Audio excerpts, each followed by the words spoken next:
पूज्यपाद सद्गुरुदेव भगवान की जय। संत भगवान से किसी ने प्रश्न किया, महाराज जी आप कहते हैं सब में भगवान के दर्शन करो, पर व्यवहार में कुछ ऐसे भी लोग मिलते हैं जिनके प्रति भगवत भाव बन ही नहीं पाता है, तो हम करें तो करें क्या।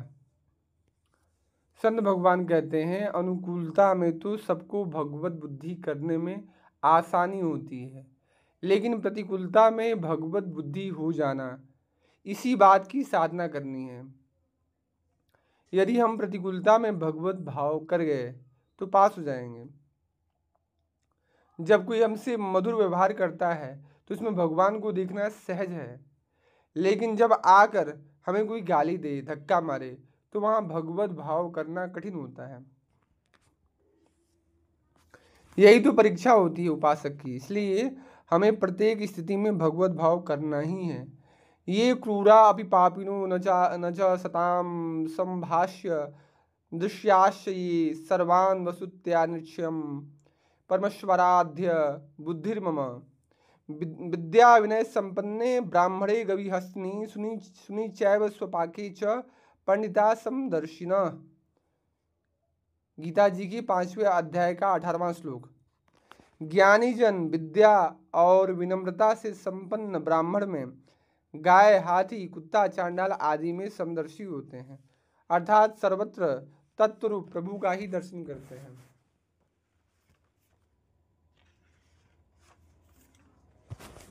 पर एक बात की सावधानी रखनी है कि उपासक को व्यवहार सबसे नहीं करना है, समदर्शन करना है, लेकिन समवर्तन नहीं करना है।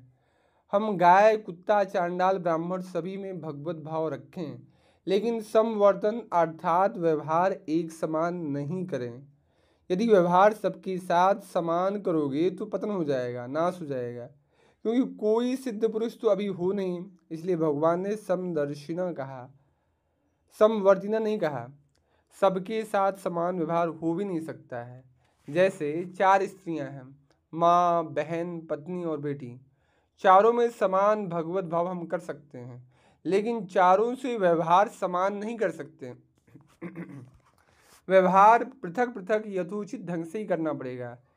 इसी तरह शरीर यद्यपि हमारा ही है, हमको शरीर के सभी अंग बराबर प्रिय हैं, लेकिन जब अधो अंगों का स्पर्श हो जाता है तो हम हाथ धोते हैं, तो व्यवहार एक जैसा नहीं हो सकता। इसलिए व्यवहार में विषमता होती है।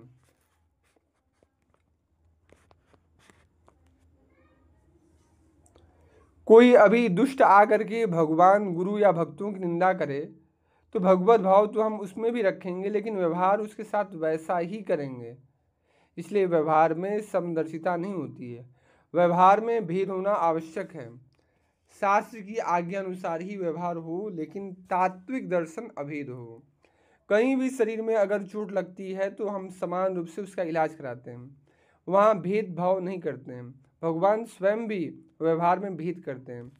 समदर्शी मोहि कह सबको सेवक प्रिय अनन्य गति सो सम्मोहम सर्वभूतेषु न मे द्वेषो अस्ति न प्रिय ये भजन्ति तुमाम भक्त्या मयि ते तेषु चाप्यहम। मैं सब प्राणियों में समभाव से व्यापक हूँ, नहीं मेरा कोई अप्रिय है और नहीं प्रिय है, किंतु जो भक्त मुझे प्रेम से बसते हैं वे मुझ में हैं और मैं उनमें प्रत्यक्ष प्रकट हूँ।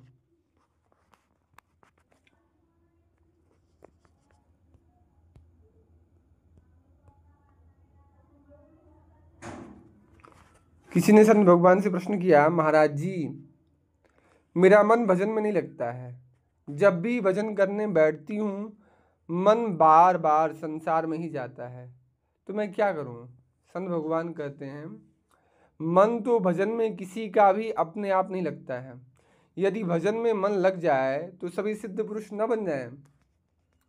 मन लगाने से लगता है। आप बार बार उसे संसार से हटाकर भगवान की भजन में लगाइए, जरूर एक दिन सहज रूप से लगने लगेगा। श्री गीता जी में भगवान श्री कृष्ण ने कहा है, यतो यतो निश्चरति मनश्चंचलम स्थिरम ततस्तो नियमैत तदात्मन्य एव वशम नयेत। जहाँ जहाँ जिस जिस विषय में यह अस्थिर और चंचल मन जाए उस विषय से रोककर यानी हटाकर इसे अंतर्मुख करो, अर्थात मेरे चिंतन में लगाओ। यदि लगातार अभ्यास के द्वारा भजन में मन नहीं लगता होता तो फिर अपने लोग इस मार्ग के पथिक नहीं बनते। सबका मन प्रारंभ में, शुरुआत में संसार में ही भागता है, क्योंकि अनादिकाल का इसका अभ्यास है। जैसे जल को कहीं से भी छोड़ो वह नीचे की ओर ही बहता है, लेकिन अगर हमें उसे ऊपर चढ़ाना है तो किसी यंत्र का सहारा लेना पड़ता है। ऐसे ही मन को कहीं भी छोड़ो विषयों में ही भागेगा। उसको विषयों से ऊपर उठाने के लिए मंत्र की आवश्यकता होती है। यही प्रश्न भगवान श्री कृष्ण से अर्जुन ने पूछा था कि हे प्रभु, मन तो बड़ा चंचल है, इस चंचल चित्त को वश में करने का उपाय क्या है?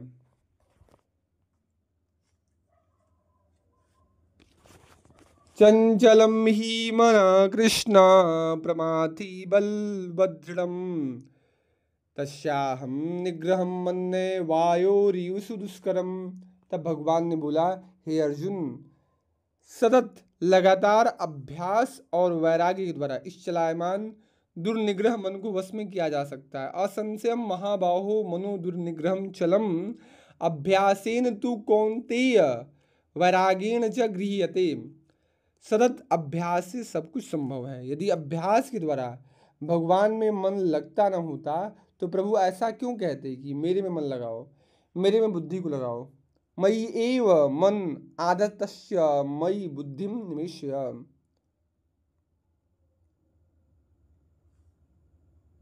अभ्यास के द्वारा निश्चित मन लगता है, तभी तो ऐसा प्रभु कह रहे हैं। किसी साधक ने संत भगवान से प्रश्न किया, महाराज जी, मैं अपने हिसाब से भजन साधन करता हूँ, क्या यह ठीक है? संत भगवान कहते हैं, अपने हिसाब से चलने पर जीव का पतन सुनिश्चित है। जब हम शास्त्र, सद्गुरुदेव या आचार्य के हिसाब से अर्थात उनके द्वारा बताई हुई उपासना पद्धति के अनुसार चलते हैं तभी ठीक ढंग से चल पाते हैं, क्योंकि मार्ग में आने वाली बाधाओं से उनकी कृपा रूपी कवच हमारी रक्षा करता है। जब हम मनमुखी होकर चलते हैं तो हमारा हिसाब तो ये है कि 2 मिनट में वैराग्य और 2 मिनट में राग यानी विषयों का चिंतन। एक क्षण तो दिखलाई पड़ता है कि बात बन गई, लेकिन दूसरे ही क्षण ये मन इतनी गंदी जगह ला करके खड़ा कर देता है जो किसी को बताया भी नहीं जा सकता। हम सबके मन की जो दशा है वो बड़ी विचित्र है। मन थोड़ी देर तो प्रभु के प्रेम में रुला देगा, हा नाथ, हा प्रियतम, और अगले ही क्षण उसी मन में गंदे गंदे विचार आने लगते हैं। ये मन अंकुश में रहता है तो केवल गुरु कृपा से। इसलिए शास्त्र और सद्गुरुदेव भगवान की आज्ञा अनुसार ही चलो, मनमुखी होकर नहीं।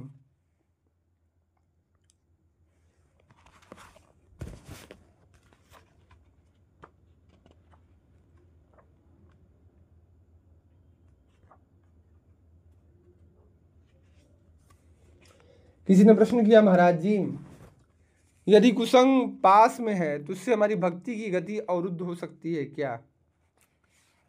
संत भगवान कहते हैं, भगवान श्री राम ने विभीषण जी से कहा था, बरुभल बास नरक कर ताता दुष्ट संग जनि देई विधाता। नरक मिल जाना अच्छा है, लेकिन भगवत विमुखों का संग अच्छा नहीं है। जो दुष्ट स्वभाव के लोग हैं, गंदे आचरण करने वाले हैं, विषयी हैं, हमें कभी भी उनका संग नहीं करना चाहिए। यदि संग करेंगे तो काजर की कोठरी में कैसो हु सयानो जाए, काजर की एक लिक लागी है पैलागी है। जैसे सत्संग का रंग चढ़ता है ऐसे ही कुसंग का भी रंग चढ़ता है। सत्संग का रंग तो धीरे धीरे चढ़ता है, लेकिन कुसंग का रंग बहुत शीघ्र चढ़ता है। जबकि सत्संग प्रबल है, कुसंग में प्रबलता नहीं है, पर जल्दी कुसंग का रंग इसलिए चढ़ता है क्योंकि बहुत काल से, लंबे समय से, अर्थात जब से सृष्टि रची गई तब से हम कुसंग में ही रहे हैं, हमें सत्संग नहीं मिला। यदि सत्संग मिल गया होता तो सत्संगति संस्कृति कर अंता, अब तक हम संस्कृति चक्र से मुक्त हो गए होते, लेकिन अभी भी जन्म मरण के चक्र में पड़े हुए हैं। तो इसका मतलब हमें सत्संग नहीं मिला, हमें कुसंग ही मिलता रहा। इसलिए कुसंग का हमारा पुरातन अभ्यास है। जैसे ही कुसंग मिलता है तत्काल हमारा मन उसी में राजी हो जाता है। और जब सत्संग मिलता है तो बड़े सोच विचार और मुश्किल से सत्संग की तरफ मन बढ़ता है। इसलिए हमें चाहिए कि हर स्थिति में हम कुसंग से बचें। यदि हम कुसंग करेंगे तो निश्चित भगवान मार्ग में आगे नहीं बढ़ सकते। कुसंग से बड़ा हानिकारक और कोई जहर नहीं है। एक बार जहर खा लो तो वह एक ही शरीर नष्ट करेगा, लेकिन कुसंग एक ऐसा जहर है, ऐसा संस्कार डाल देगा जो कई जन्मों तक, अनंत जन्म आपकी बर्बाद कर देगा। इसलिए कुसंग का त्याग अति आवश्यक है। यदि कुसंग को हम नहीं त्याग पा रहे तो बात नहीं बनेगी, नहीं बनेगी। जैसे काला सर्प धोखे से हमारी गोद में आकर के गिर जाए तो हम बिना कुछ सोचे समझे एकदम डर के उसे दूर फेंक दे देंगे।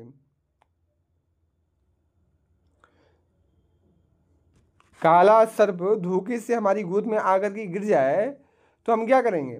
बिना कुछ सोचे समझे एकदम डर करके उसे दूर फेंक देंगे। इससे ज़्यादा खतरनाक विषयी जो भगवान से विमुख हैं, भगवत विमुख जन हैं। इसलिए बिना कुछ सोच विचार किए उनका संग त्याग देना चाहिए। अब काले सर्प को दुलार करोगे तो वो तो काटेगा ही, विषयी पुरुषों का संग करोगे तो बुद्धि भ्रष्ट होगी ही, बड़ों बड़ों की हो जाती है, तो तुम किस खेत की मूली हो? कौन कुसंगति पाई न साई, रहई न नीच मते चतुराई। जो नीच पुरुषों का संग करेगा उसकी बुद्धि निश्चित निश्चित मलिन हो जाएगी। कुछ आंतरिक वृत्तियां भी हैं, वे भी कुसंग देती हैं। तो पहले हम बाहरी कुसंग से बचें, फिर आंतरिक वृत्तियों से संघर्ष करें। कुमति के द्वारा आसुरी प्रवृत्तियों का जो प्रादुर्भाव होता है उनसे हम अपने आप को बचाएं, तभी हम आगे इस मार्ग में बढ़ सकते हैं। यदि हम इतना नहीं कर सकते हैं तो फिर हम साधक या उपासक किस बात के हैं?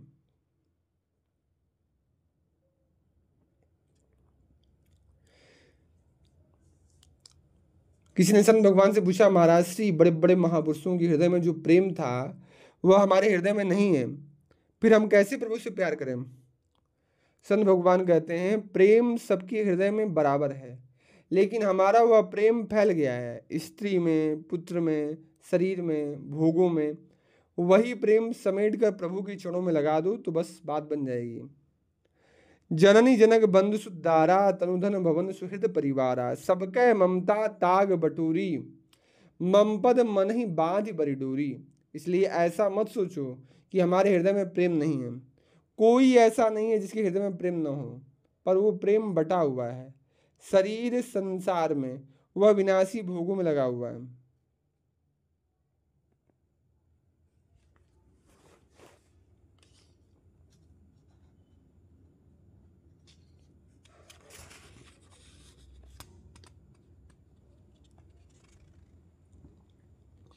किसी ने प्रश्न किया, महाराज जी प्रेम का स्वरूप क्या है? संसारी प्रेम और दिव्य प्रेम में क्या अंतर है? संत भगवान कहते हैं, विशुद्ध दिव्य प्रेम का स्वरूप उज्ज्वलता, निर्मलता, सरसता, स्निग्धता एवं मृदुता की सीमाओं के मिलने से बनता है। यह नित्य नूतन, एक रस एवं नित्य नई रुचि उत्पन्न करने वाला होता है। वास्तव में अद्भुत और सरस प्रेम वह है जिसके उदय होने के साथ मन को संपूर्ण एकाग्रता प्राप्त हो जाती है, जिसके दुख वियोग जन्य दुख की समानता संसार का कोई सुख नहीं कर सकता। फिर उसके सुख की गति का वर्णन कौन कर सकता है? ब्रह्मादिक की भोग सुख विषम लागत ताही, नारायण ब्रजचंद्र की लगन लगी है जाही। नारायण हरि लगन में यह पाँचों न सुहात, विषय भोग निद्रा हसी, जगत प्रीति बहुबात। नहीं खान पान तई भावै है, नहीं कोमल वसन सुहावै है, सब विषय लगे तई खारा है, हरि आशिक का मग न्यारा है। रसिक संतों ने प्रेम की विशुद्ध रूप को प्रकाशित करने वाली उसकी मुख्य वृत्ति को बताया है। वह है तत्सुख सुखित्वा भाव, प्रियतम के सुख में सुखानुभव करना शुद्ध प्रेम का सहज स्वभाव है। प्रेम में जहाँ तक अपने सुख की इच्छा है वहाँ तक वह काम वासना से अधिक ऊंचा नहीं उठता। अपने सुख की मृग मरीचिका का नष्ट हो जाने पर ही दिव्य प्रेम की प्राप्ति होती है। जब अपने भीतर अपने सुख की मृग मरीचिका न रहे, थोड़ा भी सुख की वासना रहे, वासना न रहे, तभी दिव्य प्रेम की प्राप्ति होती है। श्री हित 84 जी की पहली दो पंक्तियों से प्रियाजू इस सत्सुख प्रेम की पराकाष्ठा को दर्शा रही हैं। जोई जोई प्यारो करे सोई मोई भावे, भावे मोई जोई सोई सोई करे प्यारे। इसके विपरीत जो संसारी प्रेमी होता है वह प्रेमास्पद से अपने सुख के लिए प्रेम करता है, इसलिए वह स्वार्थी होता है, कामी होता है, भोगी होता है, उसे प्रेम थोड़े ही कहते हैं। प्रेम तो विशुद्ध होता है। सुख देने की भावना प्रेम में होती है, सुख लेने की भावना प्रेम में नहीं होती है। और यह प्रेम सिर्फ सच्चिदानंद प्रभु से होता है। नासवान देह को लेकर के, नासवान रूपों को लेकर के जो प्रेम होता है उसमें मोह होता है, आसक्ति होती है, राग होता है, काम होता है। सत्य पूछो तो हम अपने शरीर और परिवार वालों से प्रेम करते हैं, प्रभु से नहीं करते। जिस दिन प्रभु से वास्तविक हृदय से प्रेम हो जाएगा फिर भजन साधन करना थोड़ी पड़ता है, बल्कि स्वाभाविक भजन होने लगेगा।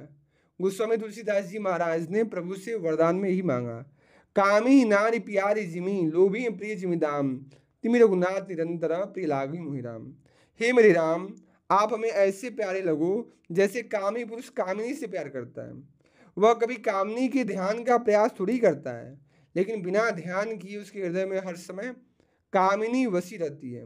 इसी तरह लोभी पुरुष धन के चिंतन का प्रयास थोड़ी करता है, स्वाभाविक उसे धन का चिंतन होता है। ऐसे ही मेरे राम, हे मेरे प्रियतम, हे मेरे प्रभु, मैं आपकी याद में मतवाला रहूं, आपके सिवाय कुछ भी मुझे अच्छा न लगे।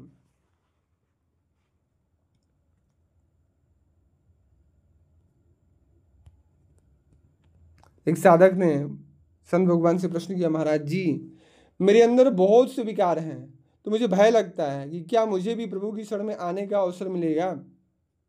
संत भगवान कहते हैं, यदि निरोग होकर के अस्पताल जाने की कोई सोचे तो फिर उसे अस्पताल जाने की आवश्यकता ही क्यों पड़ेगी। यदि अस्पताल के बाहर लिख दिया जाए कि जिसको खांसी जुकाम या बुखार न हो वह आए हमारे यहाँ, तो बोलो वह फिर अस्पताल किस बात का। अस्पताल तो होता ही है बीमारियों को दूर करने के लिए। हम धोबी के पास कपड़ा धुलने के लिए तभी देते हैं जब कपड़ा गंदा होता है, यदि गंदा नहीं है तो देने की जरूरत ही नहीं है। इसी तरह हम जन्म जन्मांतर से गंदे हैं। हरि और सदगुरु के चरणों में हम समर्पित ही इसलिए होते हैं कि आप धो। बच्चे को फिक्र नहीं होती है कि हम मल लगाए हुए हैं, ये तो माँ की चिंता का विषय होता है। बच्चा तो मल से लिपटा होने पर भी दौड़कर माँ की गोद में चढ़ता है। माँ को भी उसका मल नहीं दिखलाई पड़ता, माँ को तो सिर्फ बच्चा ही दिखलाई पड़ता है। ऐसे ही प्रभु भी देखते हैं कि ये जैसा भी है लेकिन मेरे शरणागत है। तो अपि चेतसु दुराचारो भजते मामन्य भाग साधुरेव समन्तव्य सम्यक वस्तु ही सब। इसलिए हमें कुछ सोच विचार करने की जरूरत नहीं है। मैं जैसा हूँ प्रभु का हूँ, ऐसा मानकर आगे बढ़ते रहना चाहिए। जो हम भले बुरे सो तेरे, सब तजी तब शरणागत आयो, दृढ़ गई चरण गहेरे।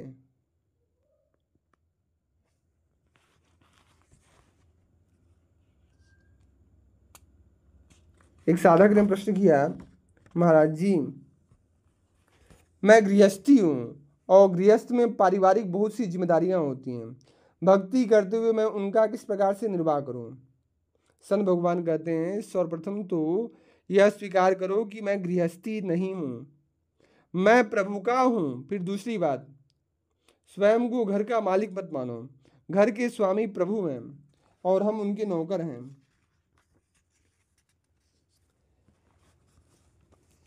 ऐविधि कहा घटेगो तेरो, नंद नंदन करी घर को ठाकुर, आपुन है रहो चेरो, नाथ सकल संपदा तुम्हारी, मैं सेवक समेत सुतनारी।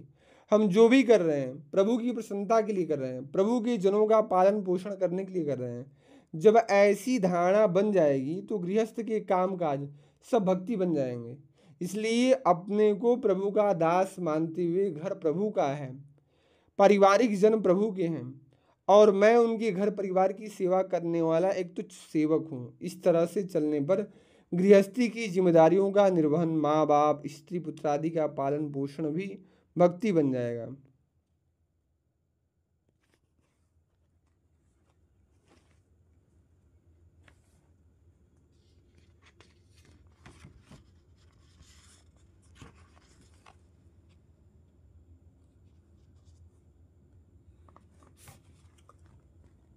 एक साधक ने प्रश्न किया, महाराज जी, जाने अनजाने में हमसे जो पूर्व में दुष्कर्म हुए हैं मुझे बार बार वही याद आते हैं और उनको याद कर करके मैं बड़ा दुखी होता हूँ, इसलिए इस स्थिति में मैं क्या करूँ।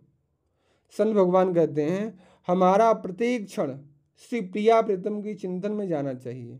जो हो चुका है हमें न उसका चिंतन करके शोक करना है। गतम न सोचामी, और भविष्य में क्या होगा, दुर्गति होगी कि सदगति होगी, प्रभु मिलेंगे कि नहीं मिलेंगे, न उसकी चिंता करनी है।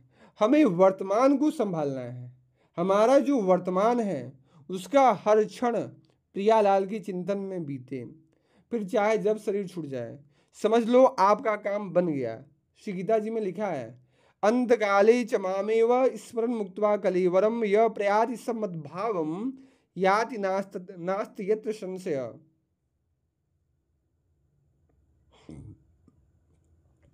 हम हर क्षण प्रभु का चिंतन करते रहें, पता नहीं कौन सा क्षण हमारा अंतिम है। यदि प्रभु का चिंतन करते हुए शरीर छूटेगा तो निश्चित निश्चित भगवत प्राप्ति होगी। हम भविष्य में भजन कर लेंगे ये आशा नहीं रखनी है। जो समय बीत चुका ना उसके विषय में सोचना है। जो समय बीत चुका ना उसके विषय में सोचना है। बस वर्तमान का एक क्षण भी हमारा चिंतन से रहित न जाए तो समझ लो आज ही हम मुक्त हो गए। श्रीमद् भागवत में कपिल भगवान ने भी कहा है, चेता कलवश्य बंधाय मुक्तये चात्मनो मतम गुणेषु सक्तम बंधाय रतम वा पुंसी मुक्तये। मन का सतत भगवत चिंतन करना यही मोक्ष का स्वरूप है और शरीर संसार का चिंतन करना यही बंधन का स्वरूप है। मन एव मनुष्याणाम कारणम बंध मोक्षयो, ब्रह्म बिंदु उपनिषद। मनुष्यों का मन ही बंधन और मोक्ष का कारण है।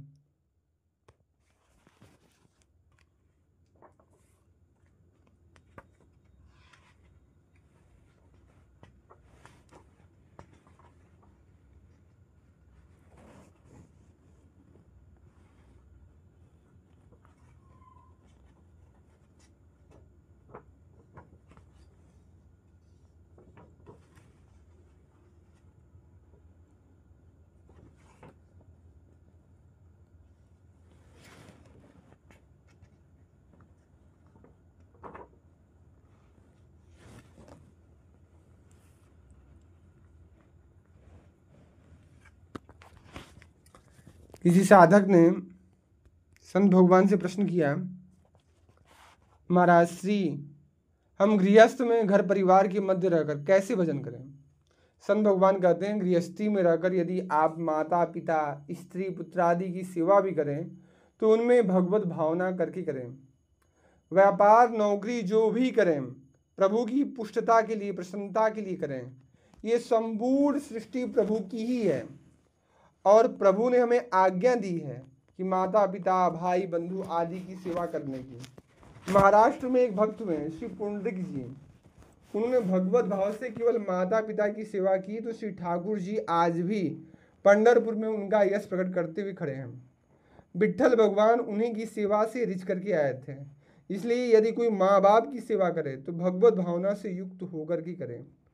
नौकरी व्यापार जो कुछ भी करें वह भगवत पुष्टता के लिए ही करें। हम भगवत स्वरूप माँ बाप या स्त्री पुत्र आदि के पालन पोषण और संत भक्त वैष्णव आदि की सेवा के लिए ये व्यापार कर रहे हैं।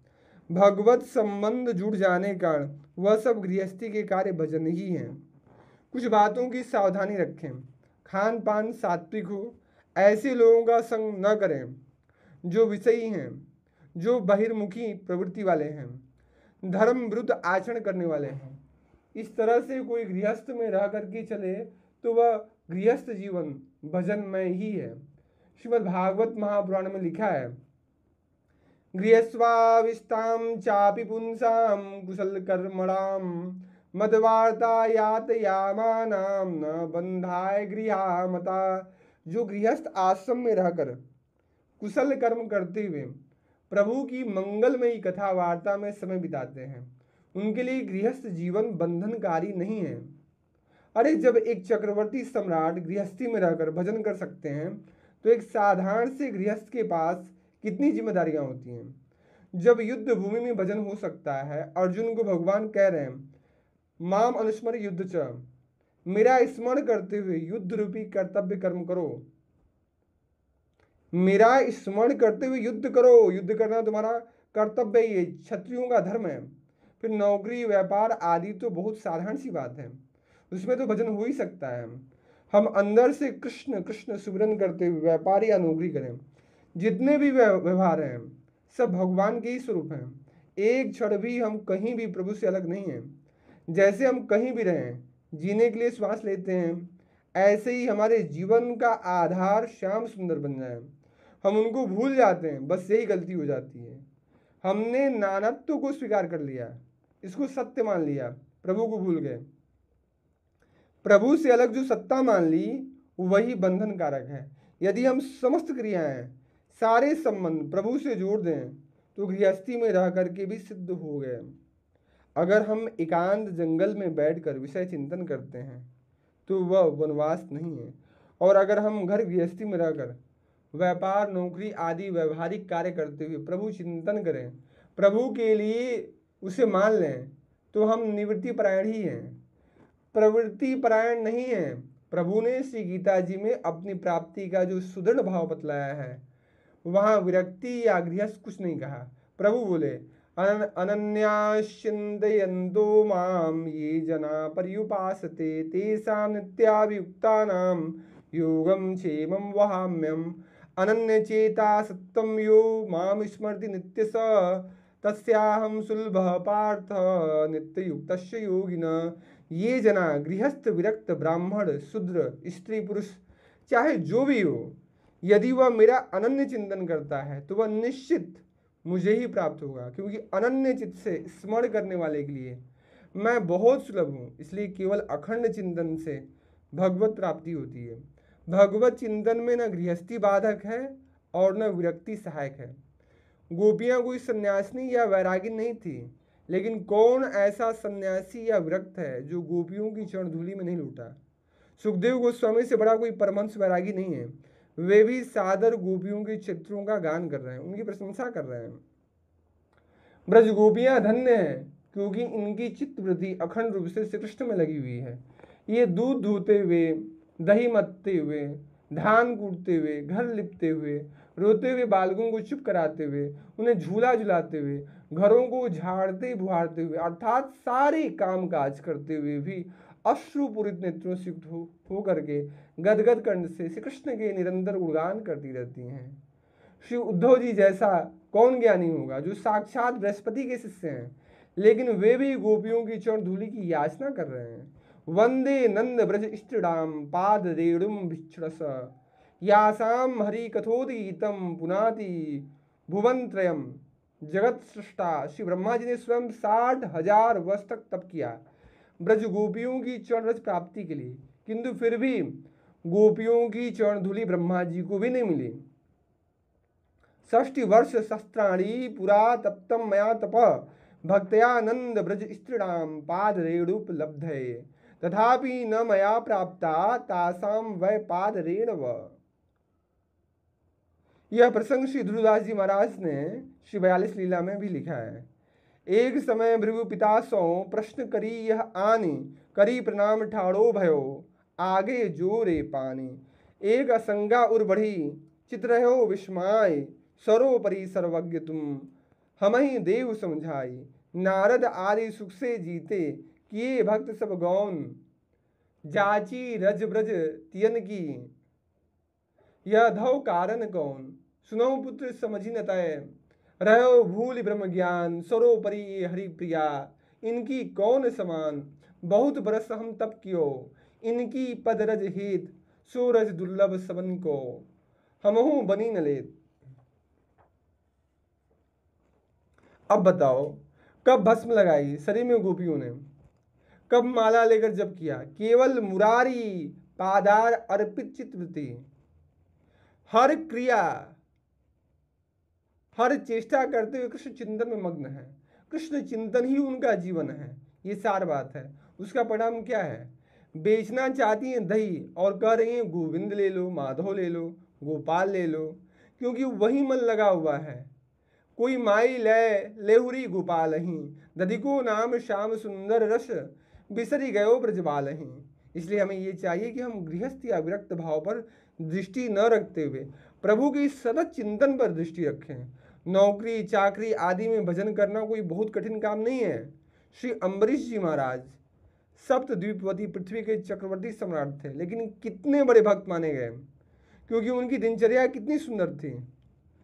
स वै मन कृष्ण पदार विंदयोर वचांसी वैकुंठ गुणानुवर्णने, करौ हरेर मंदिर माजनादिषु श्रुतिम चकार अच्युत सत्कथोदय, मुकुंद लिंगालय दर्शने ददौ ददृशौ तद्भृत्यागात स्पर्शे अंग संग मम, घ्राणं च तत्पाद सरोज सौरभे, श्रीमत्तुलस्या रसनाम तद अर्पिते, पादौ हरे क्षेत्रपदानुसर्पणे, शिरो ऋषिकेश पदाभिवंदने।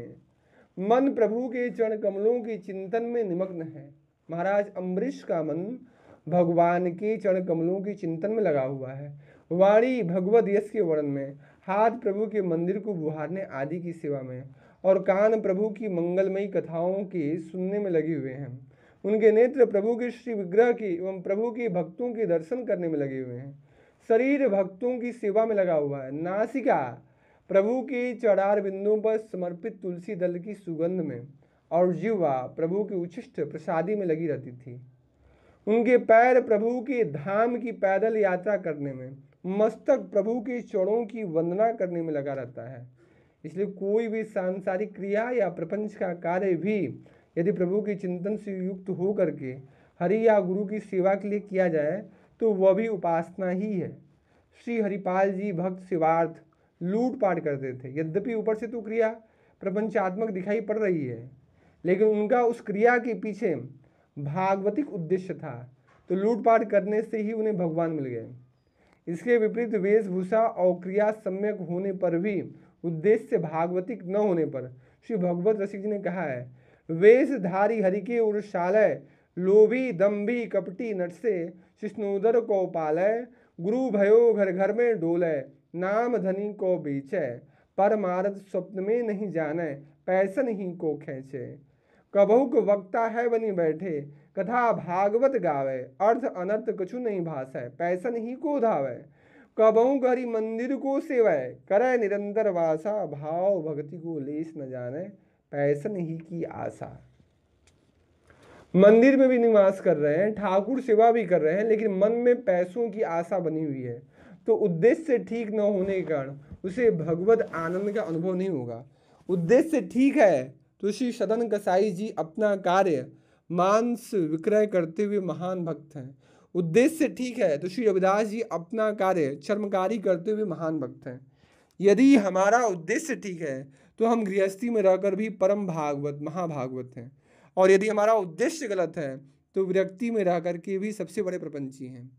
भगवान बाहरी चीज नहीं देखते हैं, आंतरिक चीज पर भगवान की दृष्टि रहती है। मानहु एक भक्ति करना था। भक्ति का सही स्वरूप यही है कि सदा हम अपने प्रियतम श्याम सुंदर का मधुर मधुर स्मरण करते रहें। जो भी हमारी चेष्टा हो अपने प्रियतम के लिए हो। ये भागवतिक मार्ग क्रिया प्रधान नहीं है, भाव यानी उद्देश्य प्रधान है।